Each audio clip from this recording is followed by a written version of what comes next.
going to continue to stand with the people. The champ is here. I will not lose. I'm a bad man. I shook up the world. Yes, welcome. You could have been anywhere in the world, but you are here with we. My name is EJ, and I got my man, MH. Yes, he is the DB of the show, and we are Black in Sports, giving a voice to the culture that won't shut up and dribble.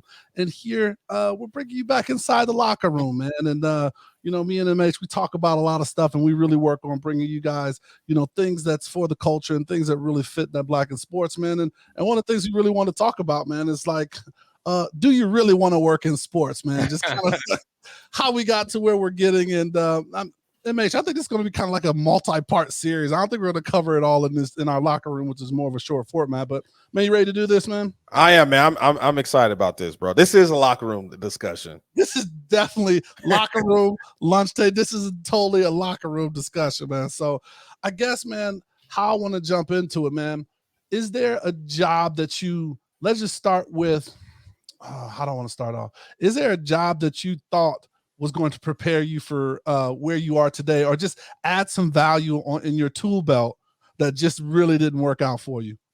The last yeah, I think about several. And okay. if I'm going to be like serious for a moment, I do think in all my paths, I've kind of worked together in some way. God kind of has a direction for your life without absolutely really preaching here.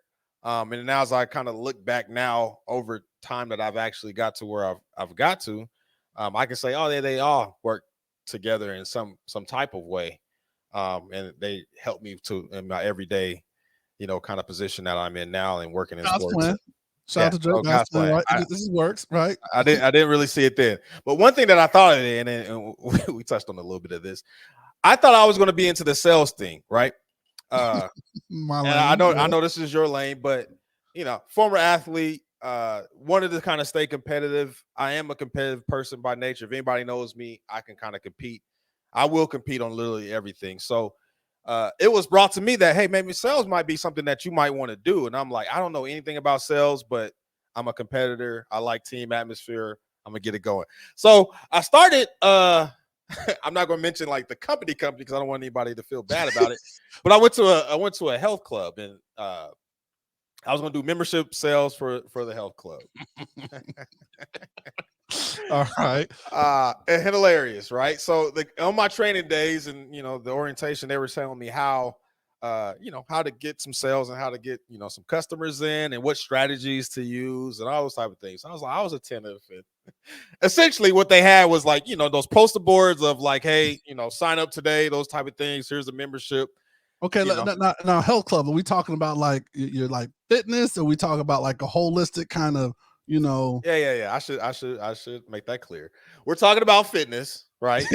Okay. Your standard thing. There's a part of me that wanted to, do the membership, see that part of it, and then maybe get into personal training. I was in shape at the time, you know what I mean? Like, okay, let me get the whole picture, lane, right? Yeah, let me get the whole picture of how this operates, and maybe I can get into this. I quickly found out that I don't know if it was my lane, based on a couple of things. So he was showing me the strategies, like, hey, here's the memberships, bring them in this way. The memberships on the poster card, whatever the case may be. And he was saying like, hey, somebody bring in, we had 3 membership platforms that weren't even real memberships. They were just upsell prices, like, hey, option A, B, or C, and they were just made up. I don't know who made up the prices. They weren't actually membership prices. And so if somebody were to come in, you say, hey, do you want option A, B, or C? They'd be like, if they're not really going to test you, option B looks good for me. Right. Then you have to actually manually, enter that membership into the system because it wasn't really real, but it was a lot more than what anything else was. But if they did challenge you, if they did like, man, I don't know, man, like I go somewhere else, or I ain't on that time. I'm just trying to work out a few times a week, keep my fitness. So you're like, oh, okay, let me see what I can do for you. And then that's when you get into all the BS. What month were you born in? Okay, let me see. Okay, January. You a Sagittarius? Okay. You said your mom was Asian? Okay, I think we got some. I think we got special. Then I'm just typing in just BS on there. Just, QWERTY 8 times over on the keyboard. QWERTY. And then I would bring the real memberships to them, what the actual memberships are, and I'd be like, "Oh, I think I can do this for you." And they like me. And then I saw what the real membership was, but the inner God in me just would not let me do that to people for a full time. So that's when I quickly learned, yeah, sales might not be my lane. I've never got back into sales since then. Let's go. Hey, and you know, you didn't give any other. She's like, after that, you're like, nah, man, I can't do this. And I know that's not so. I mean, EJ schooled me on it, but like, you know, that I was like, this not for me. Right off the bat, this not for me. And what's so funny about it, like, I'm definitely looking into that. Like, that's hardcore. That's sales to 1,000%. It's so bad, right? Because there's so many layers of it, right? Like when you think of sales, you know, sometimes sales get a bad rap, you know, because there are people that do anything to get a sale. You know, there's all those kind of things. But there is, you know, sales is an emotional thing, right? That's what most people don't ever understand, right? Mm-hmm. So the fact that you like sitting there seriously saying like, oh, you know, when's your birthday? Oh, you're Sagittarius, and like that's emotional shit, because when you're doing sales, you're looking to connect with somebody. So that's the funniest shit ever to hear. Like that was some of the shit, and then like you're clicking the keyboard, and I'm so hyped up right now. I'm typing miles 18,000 times like I'm in detention. I'm just typing stuff. And people think you're working for them, right? So like people like, man, oh man, I know you did a lot, man. I know you really like, man, let me get this down for you as much and then you just give them the same shit, just regurgitate it, man. It's bad in some cases, man. But like at the end of the day, 99% of sales are definitely emotional, right? Like you have some things that, you know, like I hate that we have to have car insurance, right? That's a mandated thing. So we have to do that. And there's no kind of rhyme or reason. Now we do try to bundle the hell out of it. Like, yo, if I get this rental insurance and this car insurance together, you know, can your boy get a discount? But you know, outside of that, man, that's fucking hilarious. Man. I'm trying to compose myself. You threw me off with that, man. Even though we talked a little bit about it before, but no, man, that's sales, and it's so funny because from a different standpoint, like I wanted to get into sales, right? Mm-hmm. And I would never forget to get into sales. The knock that I always would receive is that I don't have sales experience. Wow. And that shit would piss me off, right? Like, so, you know, I want to work in sports sales, right? Whether it's ticket sales, whether it's hospitality sales, premium sales, you know, I wanted to get into sports, get my foot in the door. And they always say, well, sales is how you would do it. So I'm like, okay, you know, let me try out for this. And the knock would always be like, oh, you don't have no sales experience. So your boy like did different things to get that sales experience. And I know one of the things that I did was I became Al Bundy. And for all the young, you talking about the shoes? Yeah, bro. I was out there slanging them shoes. I got a story about that too, but you go ahead. Yeah. I love it. So, you know, and it's different levels, right? So, you know, I didn't have what was Champs? Champs was was a Foot Locker or used to be affiliated, I think, at one point or another. I worked at Champ Sports, right? So that was, you know, getting up there. And one of the biggest things I remember when I was selling at Champ Sports was the multiples. That's how you got rated, was multiples, right? Like, yeah, you have a board of what you sell and they have like competitions and all that crap. But the company really valued multiples. And for people that never had job in sales or worked at, you know, any kind of establishment like that, sports goods store, the multiples is, okay, you bought a basketball, man, go ahead and get this air pump. You need that air pump, right? Yeah. Or damn, okay. Or, you remember that? I didn't got a lot of cleaning service. I didn't got a lot of. Hey, that was I didn't got a lot of shoestrings. Thank you. That's white my tees. Yeah. That's my go-to, man. So you sell some shoes. I would always, oh man, you know, these come with these shoes, but you know what really set these off? Here, get these coordinate, pop out. Yes, man. So I hit the multiples because it wasn't the amount. It was just the fact that you got someone that was going in to purchase something, right? Like I'm going to a sporting goods store to buy a jersey, to buy a, you know, mostly shoes, or to buy, you know, equipment. And it was to get that multiple. And that was that thing, man. So the shoe game, my shoestrings were my number one because it's like whatever, it was like $2 or whatever shoestrings were at the time. And I'm like, hey, and you just hit them, you put that shoe in front of them, you lay that lace on top of it like that, just like you know, so it went from your sales pitch to your presentation, man. Shit. So I was on it, right? And then, of course, shoe cleaner is that second thing. So now, if you remember, every time you would get those shoes, that's what it was, man. Hustling on those multiples, man. So dang, they hustled me. I've been hustled many times on those things and multiples, but I also was in the shoe game. I didn't even know that. As long as we've known each other, I didn't know that part of your story, and I was in the shoe game too, but much different. But I used to work in the shoe department at Kohl's.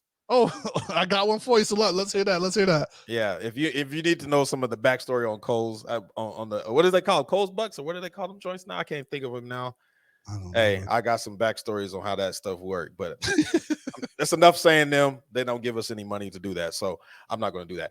Anyway, so I used to work in that department, and it's funny because I think a lot of what I do now, essentially, I started off kind of in community when it comes to professional sports, community relations type of work, and my job is now morphed into some other things that are more developmental, but so to speak, it's kind of working in the community, so to speak. But I got a lot of interaction with the customer and learning people pretty quickly at Kohl's, and how you kind of treat people, and if you got the good that they're asking for, just kind of what that human to human relationship is, just kind of being a good person. So quite honestly, you worked on the numbers at Kohl's, and if Miss Ma'am was coming in and she was very disrespectful to me and said, "Hey, I'm looking for this," and it wasn't like a person to person, I would go in the back and I would get on my phone and I would chill for a little bit, and I'm not going to look for the shoe. And then I would come back out and say, "Hey, I'm sorry, ma'am, we didn't see the shoe here." And then, "Oh, well, it says it on the, my Kohl's app or whatever." That, ma'am, you could try that location. Sometimes there's a lot of glitches with that. And I would literally not do the work, and that's not a good thing, but you just got to treat people a certain type of way. So I quickly learned, like, hey, at any position, how do you treat people matters of how you kind of receive your product or your good or whatever the case may be. And there'd be other times where I would see some random person helping me clean up the boxes, just handing me the boxes that they tried out. And I'd be like, "You know what, let's try these." Or, "Hey, if you say this at the register, they'll give you this much off, and I'm going to try to help you." Right. So I learned a lot about my job as far as working with people on a day-to-day basis. A lot from that shoe department at Kohl's, to be honest, and a liquor store, but that shoe department for sure. Well, that's so funny, right? So that's another aspect in sales, where whether some salesmen want to acknowledge it or not, that is called the asshole tax. It is a definite defined term called the asshole tax. If you want to come out, treat me, making, like, come on, man. Every day is hard, right? Any day above ground, for the most part, every day is a good day, but there's things that come up, and I don't need you to make my day any harder, right? Like, so that's that. Hey, I don't have that shoe, or, "Oh, I could have took 5% off easy, but because you paying the full price, and if I can figure out how to add 20%, I'm gonna throw it on there." So that, yes, you discovered the asshole tax. It's great to hear that, man. Yeah. I do. So same kind of thing, right? So I elevated, right? So back to getting the experience.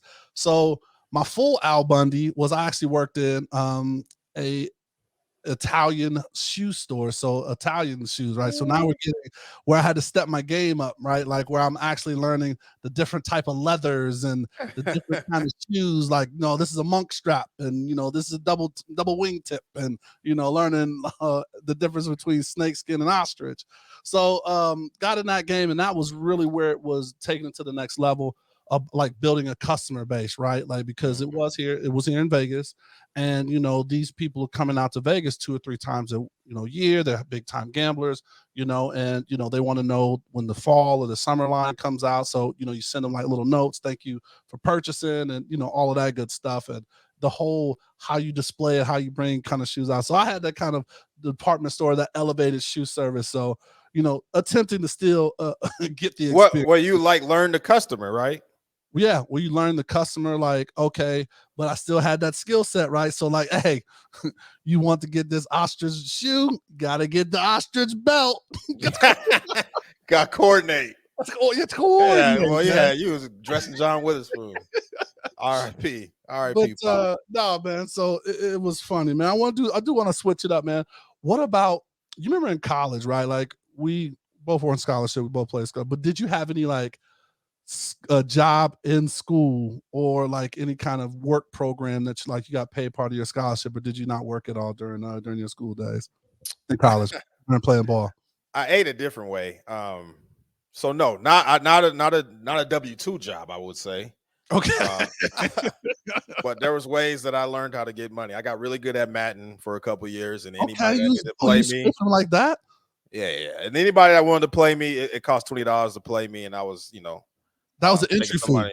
Yeah, I was taking some money or some swipes, meal swipes at the dining hall. Like I was getting a couple of those, and then I just learned how to talk to. And I'm not gonna lie, and this is a long, long time ago. So, Kristen, if you hear this, this was just a long. I had to eat, right? So I just learned how to talk to ladies too, right? And when the meal service wasn't going on, unless you were in summer school, those summers where like you couldn't get swipes unless you were in summer school, but you couldn't really work either because of the scholarship thing. I don't know. There are some weird rules that don't exist now in NCAA that was existing when I was in school. I had to figure out how to, I'm going to every barbecue that I could during the summertime, and that came with being friendly with the opposite sex, and so I learned how to talk to people. I say that this way now because now again in my day-to-day work, there's a lot of people that I have to talk to and kind of get common ground with in a lot of different ways. And I think a lot of that time I've learned that at school, doing some work to eat essentially. No, absolutely. Education, college, go to college. I love. Hey, go to college. You're go to college. Proponent for going to school. I mean, that's a whole nother debate. You don't get me started on that. I do remember that though, and that's something I used to teach some of the cats. I was like, "Yo, man, you need to know who the lunch lady is. You need to know who the swipe lady is. You need to know who the janitor is. You need to know who everybody is, because there's going to be certain things you need to maneuver around that campus. And if you know everybody, what I'm saying, and speak to them and treat them, with some respect, just give them a couple seconds. Man, I used to no meal plan. I lived off campus and was still go in there, no swipe." That's a great point, man, and that's useful because like we're both in corporate or just bigger companies where the relationships with different departments, because we either have to work with them or just our day-to-day involves them in some way or another. So that's definitely a great point, man. So I got another one for you.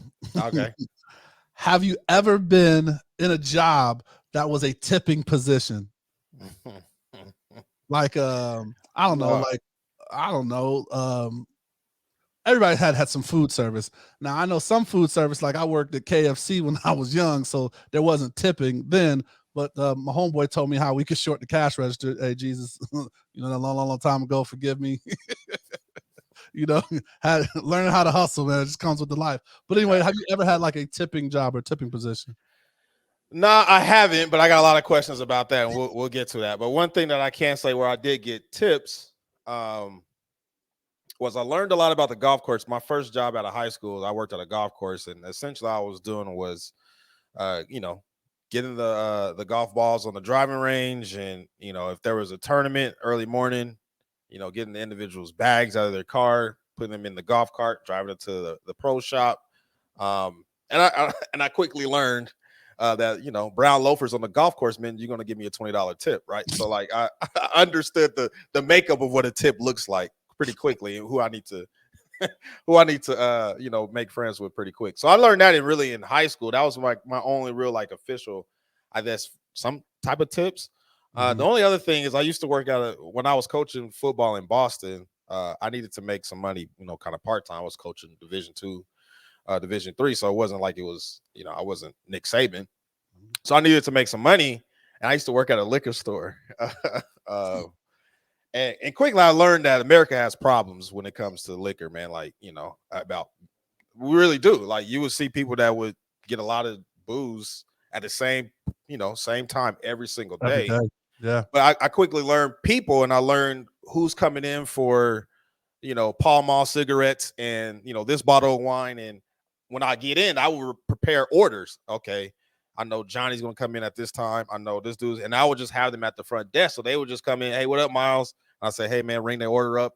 And then they will always leave me like, $20 extra, or, I appreciate you, man. I'll see you tomorrow type of thing. And again, it didn't make sense now, but like, kind of working in sports and sometimes working with players that are active players and they are on tight schedules and they have a certain way of wanting to do things and time periods. Hey, let me know what you want. I know if you like kids, if you like kids, this is for you. If you don't like kids, this is for you. Want to talk to people though. If you don't, if you want to stand back here and do this, I know where to put you, right?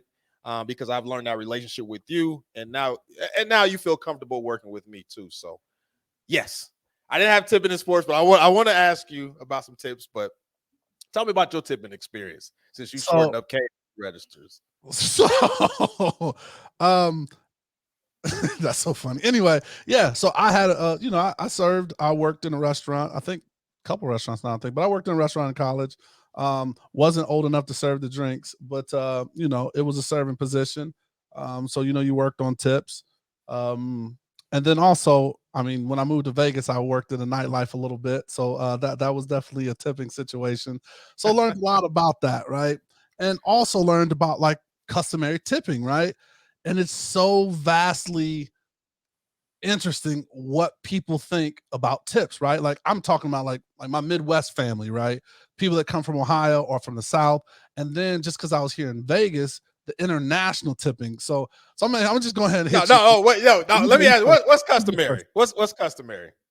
And today, so I'm talking today, we're in 2023. All right. Yep. So today, customary for good service is a minimum of 18% for good service.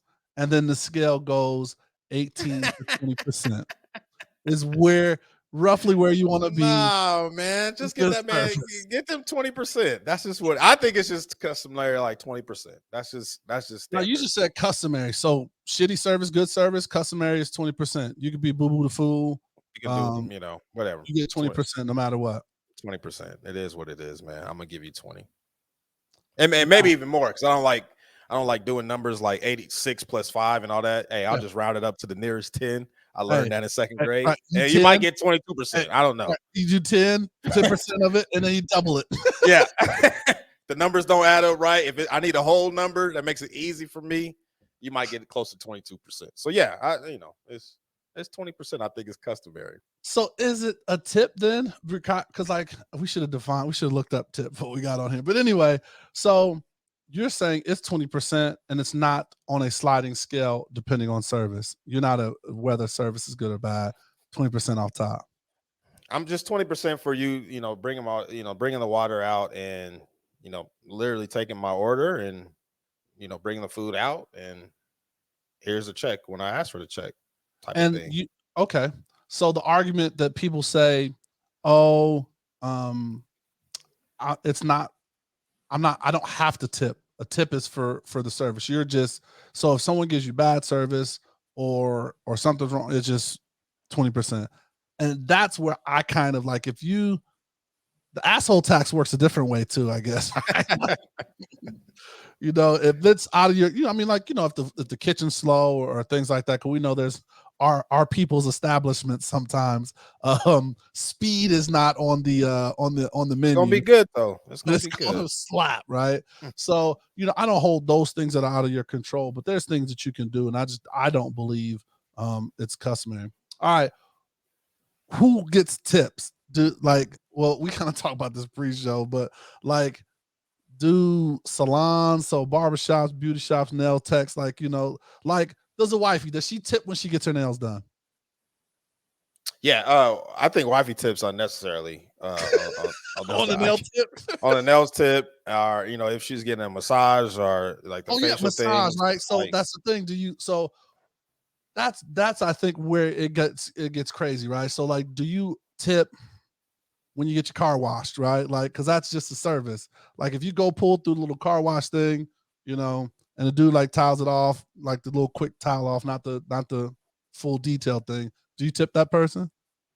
I do, and I don't. It's more about person to person. I'm an awkward. If I don't know you, I think I am an awkward person, and that awkwardness of like, yeah, thanks, buddy. Like, thanks, bro. And like, I'm not giving them $3 to $10 or whatever the case is. To me, I'm just an awkward person. Like, I feel bad, and I don't know. You can, if you don't tip them, you get in your car, and you can feel their eyes in the back of your head, like, "You're really not gonna tip me? Like, bro, really gonna just get in this car and just say, Pull whatever?" off, huh? Yeah. Try to So give him a tap handshake. yeah, so I So at the try airport, to. you tip him? See, the airport is different, bro. Oh, here we go. The airport is different because I'm not asking. I'm very capable of carrying my bags, my wife's bags, and my daughter's bag. I didn't ask you to carry my bags. I don't need you to bring me a cart. I know it's a struggle. I know I look like I'm struggling, but I'm not going to give you $2 for something I could do. Right? So no, do not touch my bag. I need to get into this shuttle to get to the other terminal. My Leave me apologies, alone. G, but I'm going to hold my bag. I'm going to put it in the car, and I'm going to take it out myself. You don't have to touch anything. So no, at the airport, I am a little weird about that, man. I don't we know found a about that. spot. So what are what are some sports tipping, right? Like, because that's one I wanted to get like to think about, right? Because most tipping roles are like service roles, right? Like that's, I mean, if you want to lump them into one like large generic category, and isn't an agent like a service role, like a For sports sure. agent, right? Like, because a lot of them do more than just a contract. Like they help them like, maybe connect with their marketing team or with some marketing and da. So do agents get tips from Well, athletes? they take they like percentages in the agreement, right? Like they like that. That's They're like they like that 18% that you see at the bottom of the receipt. Like, hey, if it's over $200, we taking 18 no, right off the bat. Anything else is whatever. hey, that's that group of 20 that sat down at IHOP. Auto grad on that bitch. Yeah, we already taken that 22%. Go ahead. So 2 quick ones. Auto grad, do you tip more? No. Okay. And then is that tipping? Because like that, isn't that like their salary? Because that's what they get paid, right? They only get paid on the contract. So that's really just their form That's of payment. what they. Yeah, I don't know. That's Maybe you get them. Maybe right? maybe you get them a watch too. Maybe you get them a watch. Maybe you get them a pair of shoes. Thank you for the Nike deal. Here's a pair. Here's a pair. What size you got? Here's some sweatsuits. Yeah, I don't know. Is that a do they tip agents? I don't know. I've had an agent. Most players don't even like their agents, so I don't. How long did you have your agent? I had an agent. I had an agent for a year and a half, bro. And then, like, when you're not that guy, like the roles of what your role, I can't tell him like, hey, you work for me. Like that shit ain't right flying. Nah, he's like, nah, I'm helping you out, bro. And I ain't got nothing for you. You good or you good? So our relationship was much different. I wasn't trying to boss him around. He was doing me a favor, right? He didn't do me any favors though, man. Forget that dude. What else in sports? Let me ask you this though. Let me ask you this because a topical kind of current topic right now is like the running backs in the NFL, right? And right. What they're being paid or not being paid, or what the contract situation is. And I don't know if it's necessarily a tip service, but there is a salary cap, right? And you have to pay 53 plus whatever on the roster on football, right? Mm-hmm. And so you balance what people's value is to their team and what position they play and how long they can do this. And sometimes they always talk, the hometown discount has come from players taking less or putting more deals on the back and more years on the back end of the deal that keeps the salary numbers low and all those type of things. Is that a way of, I don't know, tipping the organization or being a customer with the organization is, hey, I'm going to take less to let somebody else eat, or I know you want to move some money here, or you can pay me later type thing. Like, what's your thoughts on that? I think the title of this show is going to be called The Asshole Tax. Because, like, that's devaluing somebody, right? Like, I mean, because is it though? I mean, it's different situations, right? Because, like, think about it, right? Was it Mixon with Cincinnati? Yeah. He restructured his deal, right? Because he's like, oh man, I ain't trying to switch. I'm not trying to go over to play with the Browns, right? Like, I'm gonna stay right here because I'm working to get this championship team. I believe in Burrow, so I'm gonna make my money in incentives and other things. So he took a restructuring or a cut, right? But then you have like Saquon, which is still out in Never 11. What's his name with the Vikings? Cook. Yep.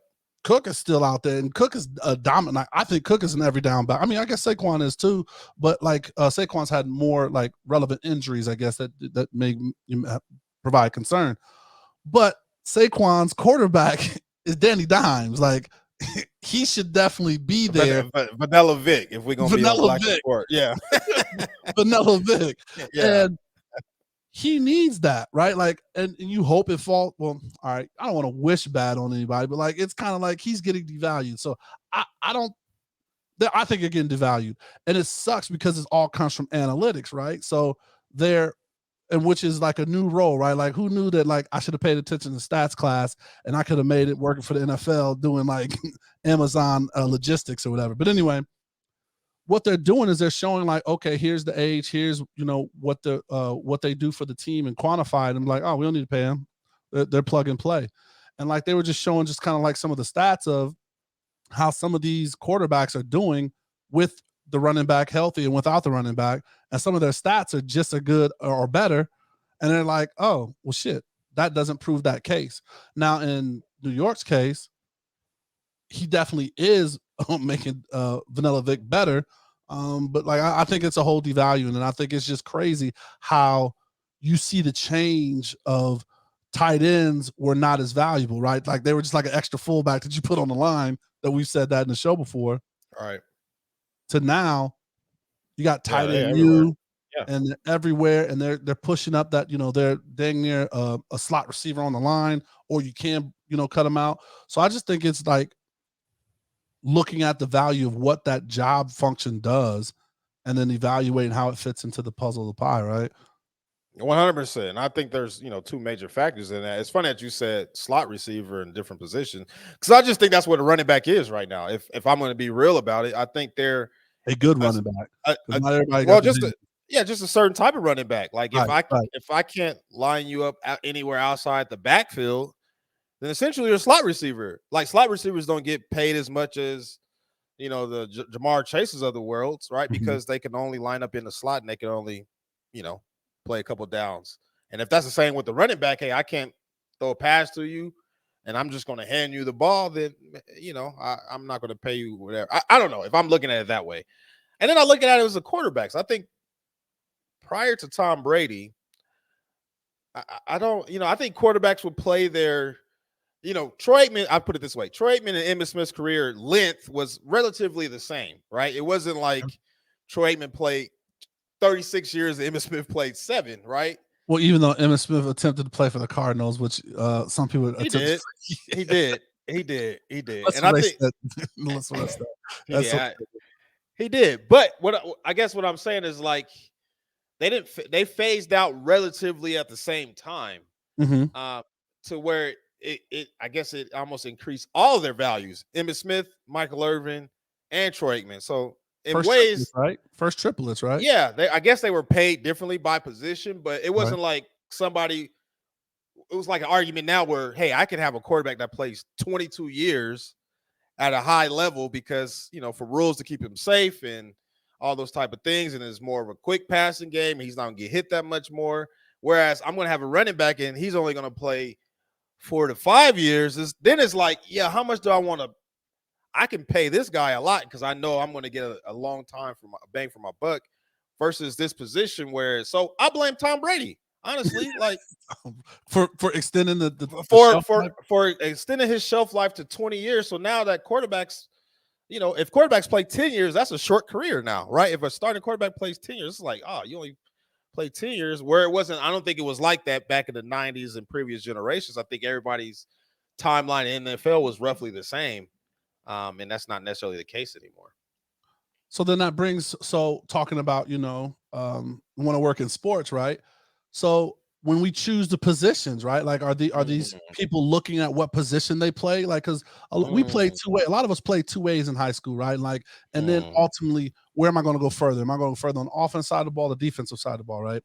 And there's just certain things that, like, so for myself, I played linebacker and tight end, right? Those are the equals at that time. Are these kids now more aware of like, yo, like I can do this running back for a little bit, but like I know this shit ain't going to get me nowhere, or I need to focus on these hands so I can be put in multiple places or kind of like open to have some other talent.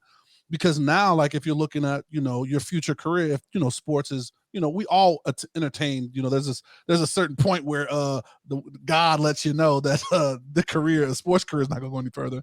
But until then, we're taking these jobs, playing these positions, even sometimes having coaches put you in positions that didn't fit. Like when, I was a defensive end and my coach wanted to make me a stand-up outside linebacker. And I was like, that's not going to work for what I'm trying to do.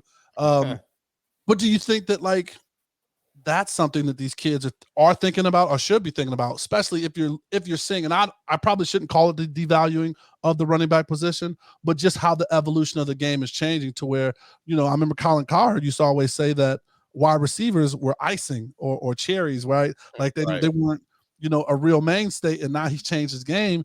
You need at least 2 wide receivers to open up that field. So what are your thoughts on that, man? That's interesting. That's a really good point.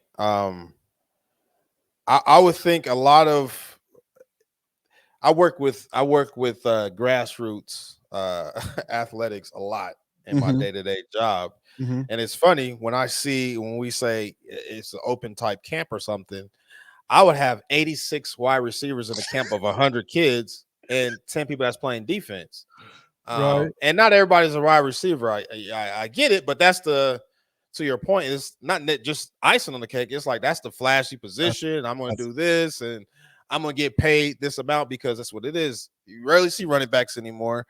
You barely see linebackers. Some people might actually want to play corner, but it's just a kind of a different way of looking at it. So I do think kids are looking earlier of like, hey, what is my long-term future with playing the game?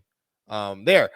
I also think, man, that could even apply into like front office type of positions, because when I think about it, we've harped on sales a lot, and I don't know sales, but the Milwaukee Bucks have sales just like the Las Vegas Raiders have sales, just like whatever, a million different sports companies. Everybody has some sort of sales when it comes to it. So the foundation of what you're learning is very transferable to other positions, versus if you're in another part of the job. Some of those things in football are not transferable to basketball, and some of those things in basketball are not transferable to, the NFL. So I do think, I think that's interesting as you kind of get it into sports. It's like, hey, how can I keep making my maneuvers, or what I can learn from this position? Maybe it's sales, maybe it's community, maybe it's I don't know what it could be. Yeah, operation. What can I learn that is transferable into other walks of life, into this sports realm?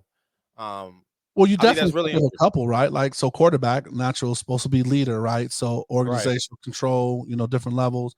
But the transferable, if you're talking just sports, you have a lot of basketball players. The ones that transfer are usually receivers, right? Like that's the skill set that they can either, tight end, I guess I would say.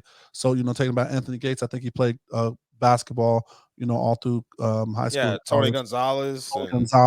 They talk about LeBron. If he was to play, he played receiver in high school.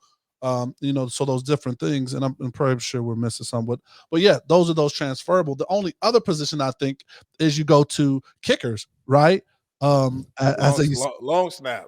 No, long snap. All you're doing is long snapping. What else you got? Well, you can play 40 years in the league. You can play 40 years, but it's not transferable. I'm talking about transferable.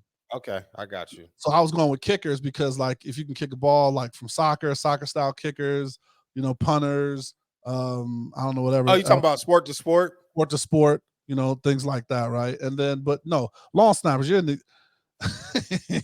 those are accelerated careers, man.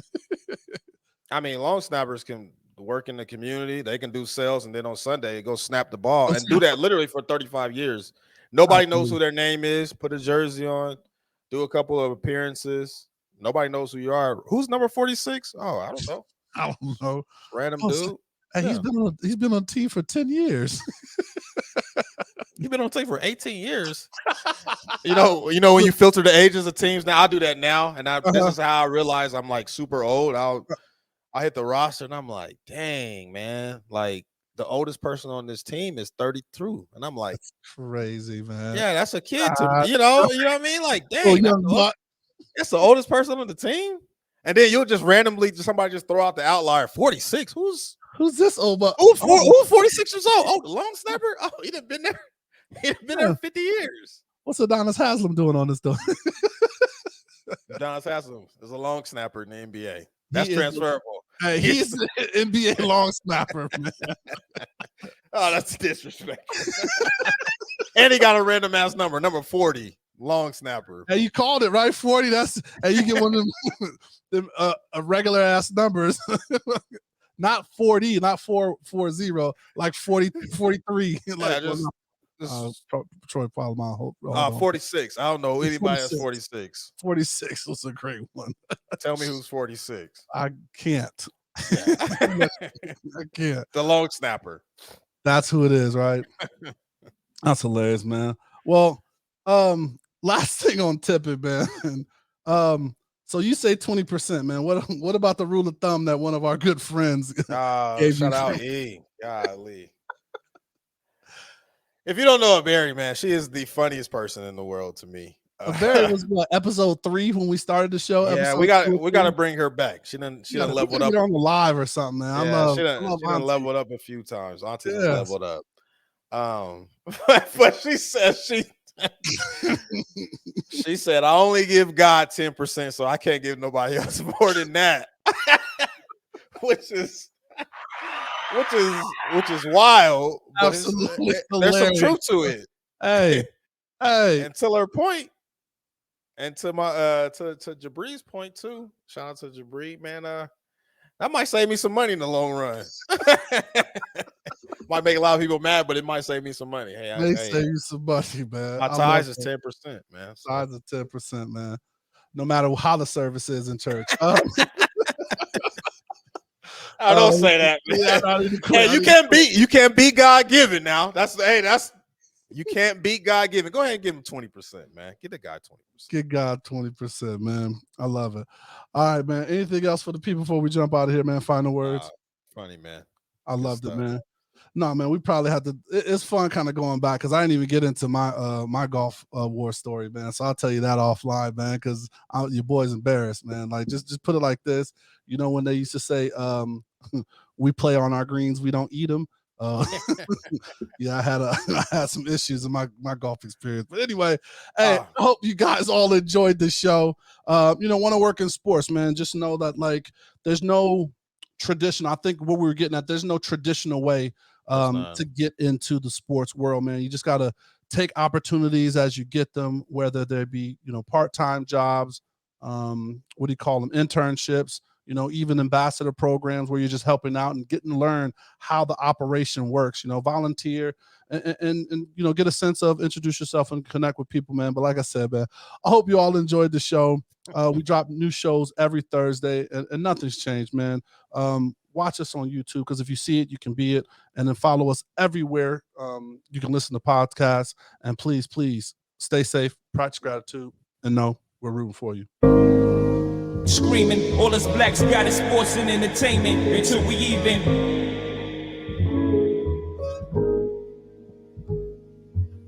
Assuming I'm rooting for everybody that's black. Yeah. Yeah. Assuming I'm rooting for everybody that's black. Look.